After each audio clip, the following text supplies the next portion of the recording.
Melihat orang lalu lalang di bandara, pemuda ini terlihat gugup. Tiba-tiba tanda gantung terlepas karena kesalahan pekerja. Menabrak lampu dan rusak. Melukai seorang anak laki-laki. Melihat anaknya tidak sadarkan diri, ayah ibunya sangat cemas. Saat ini, seorang dokter pesawat datang dan membantu. Mengambil kain bersih dan membalut lukanya. Tapi anak itu masih kesulitan bernapas. Seorang remaja yang berada di sela-sela tiba-tiba membuka mulutnya. Mengatakan bahwa dokter itu akan menyakitinya bukan menyelamatkannya. Dokter berkata dengan geram, "Ini adalah teknik dasar menyelamatkan seseorang. Apakah saya tidak tahu di mana letak arteri karotis?" Remaja tersebut mengatakan bahwa jika dia orang dewasa, maka itu tepat. Tapi arteri karotis anak itu masuk. Dari Anda menahan trakeanya. Dia berkata sambil maju dan mengambil tangan dokter. Digerakkan ke atas 2 cm, benar saja bocah itu berhasil bernapas. Tapi dia masih terus memeriksa anak itu. Membuka pakaiannya dan melihat pecahan kaca. Remaja ini tahu bahwa kondisi anak itu buruk. Jadi dia meletakkan tangan bocah itu di lantai. Gambaran lengkap meridian tubuh manusia tiba-tiba muncul di benaknya. Setelah dianalisis, remaja tersebut yakin bahwa bocah tersebut menderita pneumotoraks. Ini adalah penyakit yang sangat mematikan dan langka. Kemudian remaja itu bertanya apa ada yang punya pisau dan alkohol. Tapi dua barang ini tidak boleh dibawa masuk ke bandara. Semua orang tidak punya. Setelah itu, dia pergi perlahan. Orang tua dengan anak laki-laki yang linglung. Ternyata dia mendatangi satpam bandara. Minta pisau dan alkohol. Dihadapkan dengan pertanyaan, remaja ini terdiam. Dia tidak bisa berkata apa-apa. Jadi satpam tidak bisa memberikan padanya. Dengan cepat remaja itu mengambil pisau dan berlari. Kali ini, ibu anak laki-laki itu datang untuk menjelaskan dan membantunya.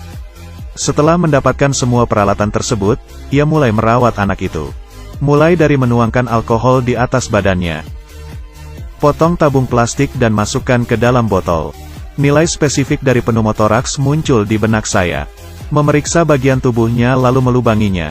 Memasukkan tabung plastik dan ujung selang. Saat ini, gelembung muncul di dalam botol. Ternyata ini adalah prinsip katup satu arah. Untuk membantu anak ini mengeluarkan udara lebih dari paru-parunya. Setelah beberapa perawatan, bocah itu benar-benar mendapatkan kembali napas spontannya. Semua orang yang hadir bertepuk tangan atas penampilan luar biasa dari remaja tersebut. Anak ini yang tidak bisa berkomunikasi secara normal. Sekarang telah menjadi pahlawan, menyelamatkan seorang anak. Seorang ahli bedah jenius dengan autisme. Seorang anak autis. Dengan alat sederhana, menyelamatkan hidup seorang anak, dia bernama Sean. Orang tua anak itu sangat berterima kasih padanya. Ajak dia ke rumah sakit, Sean dengan senang hati menerimanya.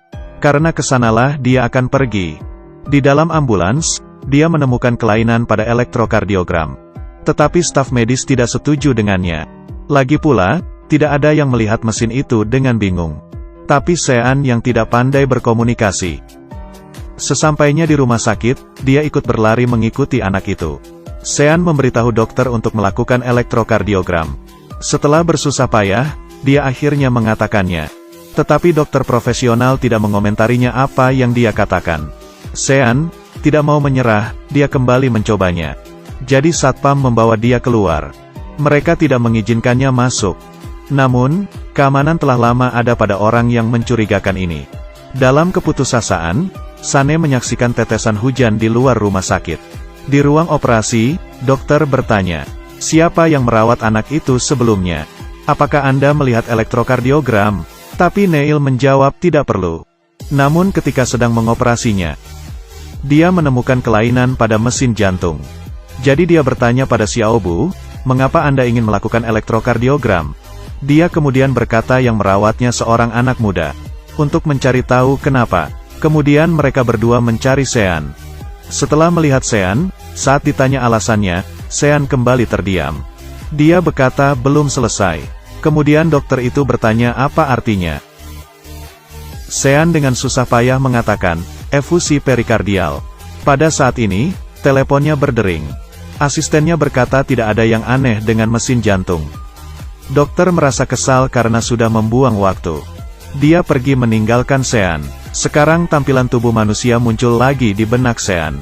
Dia sangat yakin tubuh anak itu ada masalah. Dokter kecil itu mengajak Sean masuk ke ruang operasi. Ketika tiba di sana, gambar itu masih muncul di benak Sean. Tiba-tiba dia berkata itu ada di sana. Tapi para dokter melihatnya tidak ada yang aneh dan normal. Tapi dokter yang berpengalaman juga melihat hal yang aneh pada mesin itu. Jadi dia kembali melakukan pemeriksaan jantung internal. Benar saja, dia menemukan serpihan kaca sebesar semut.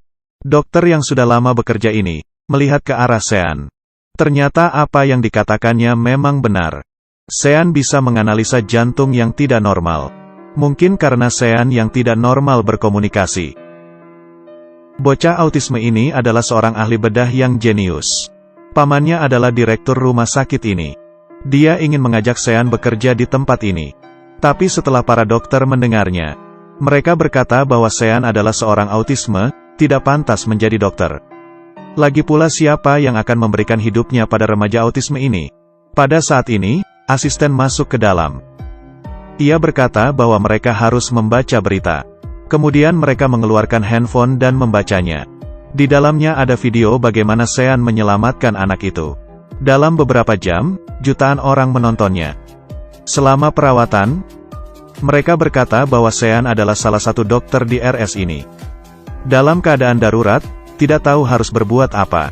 Meskipun Sean membuat RS ini terkenal, tapi para dokter masih belum bisa menerimanya. Jika mereka tidak setuju, reputasi RS ini bisa menjadi buruk. Setelah mempertimbangkan, akhirnya mereka memutuskan untuk mengadakan acara untuknya. Sean dengan cemas berdiri. Menghadapi banyak orang, membuatnya tidak nyaman. Dia ingat masa lalunya. Sejak kecil, Sean dibully teman-temannya. Dikeluarkan dari sekolah karena autis. Di rumah dia juga dipukuli ayahnya. Tetapi dia punya seorang adik laki-laki. Adik ini yang selalu melindunginya ketika dibully. Dia melawan teman-temannya, membuat hatinya merasa aman dan hangat. Dia juga melindunginya dari ayahnya. Pada suatu hari, mereka bersembunyi. Karena tidak hati-hati dia terjatuh. Jika dia tahu medis pada saat itu, dia pasti bisa menyelamatkan nyawa adiknya. Maka sejak saat itu dia ingin menjadi dokter. Dia menyimpan pisau bedah yang diberikan adiknya. Karena adiknya berkata padanya, "Kamu sangat pandai, kamu bisa melakukan apapun. Aku bangga padamu, Sean." Episode pertama Good Doctor sudah berakhir. Dan cerita Sean baru saja dimulai.